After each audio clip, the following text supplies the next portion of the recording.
today we think of perfume as attraction. If you watch any major perfume commercial on TV, that's what they're all about. You spray this on, and the love of your life is going to come from across the world and find you simply because of how you smell.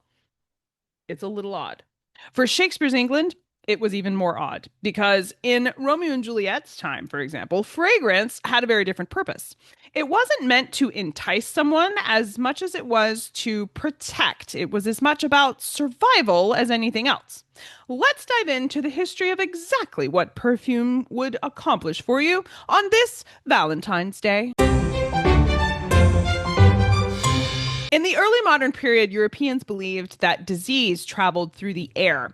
This idea is called today of miasma theory, and it's the idea that foul smells carried illness. Now, this isn't completely incorrect because biologically, of course, you are designed to notice when something smells bad as a warning to the rest of your body. Bacteria emits a bad smell and you notice it. So they weren't completely off, but they took it to mean that if bad air made you sick, then a sweet air kept you well. And as a result, scent became a real health issue for Shakespeare's England. Perfumes, fragrant waters, and scented objects were believed to purify the air around the body, and ingredients like roses, lavender, spices, and ambergris weren't chosen for subtlety, they were chosen for strength. A stronger scent meant a stronger protection. And perfume as we know it in this bottled commercial and widely available format didn't exist for Shakespeare's England.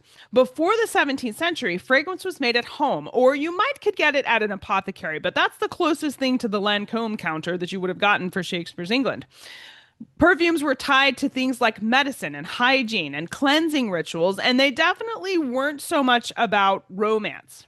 One of the most common scented objects was called the pomander, and this is this small container that was filled with fragrant substances. You could wear it around your neck, or you could even carry it around with you. And people would take pomanders into crowds, churches, and crowded places like theaters, I might add, to make themselves smell better, both so that they weren't a threat to other people and so that they were protected from any smells that might be in the space they were going into.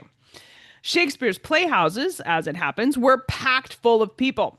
They were noisy, very loud places full of sweaty, gross people who were eating food, and I can only imagine the smells that were in the playhouse. But people smelled really strongly. From whether they were working or hanging out with animals or just because the city itself is disgusting and they stepped in something gross on their way to the theater. Audiences weren't exactly impressive to one another in terms of how they smelled.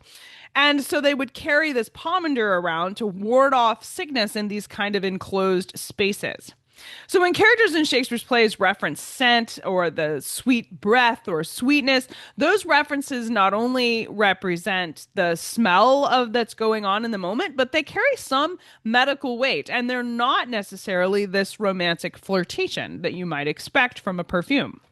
So this Valentine's Day, when you spray perfume on your wrist or your neck, remember that your ancestors wore fragrances less as an ornament and more as armor.